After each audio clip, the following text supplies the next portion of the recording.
नमस्कार मित्रमैत्रिणींनो, मी तुमच्यासाठी अख्खं वांग याची छान अशी खमंग रेसिपी घेऊन आली आहे. आवडली तर तुमच्या घरी नक्की ट्राय करा मित्रांनो. तर बघा मित्रांनो, मी गॅस पेटवला, त्यावरती कढई ठेवली. कढईमध्ये शेंगदाणे टाकले. शेंगदाणे चांगले बारीक गॅसवरती भाजून घेतले. त्यानंतर मी ते मिक्सरच्या भांड्यामध्ये काढले.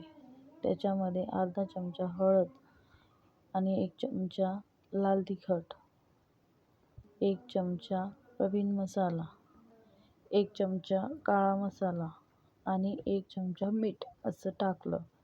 त्यानंतर मी त्याला मिक्सरमधून बारीक काढून घेतलं. मग त्यामध्ये थोडं पाणी टाकून त्याची घट्ट अशी पेस्ट बनवली. त्यानंतर इकडे मी वांगे कापले. वांगे असे कापायचे की वरच्या बाजूने 4 भाग झाले पाहिजे असे. नंतर कढई ठेवायची. त्यामध्ये 2 चमचे तेल टाकायचं. इकडे वांग्यामध्ये ती पेस्ट भरून घ्यायची. तेल तापल्यानंतर त्याच्यामध्ये मोहरी आणि जिरं चांगलं तडतडू द्यायचं. त्याच्यानंतर त्यामध्ये अद्रक लसणाची पेस्ट टाकून त्याला ब्राऊन होईपर्यंत फ्राय करायचं. नंतर कोथिंबीर टाकायची.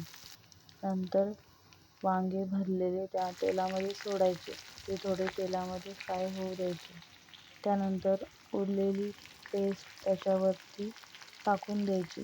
पूर्ण अशी व्यवस्थित त्यामध्ये टाकून द्यायची. नंतर थोडंसं त्याला वाफ द्यायची.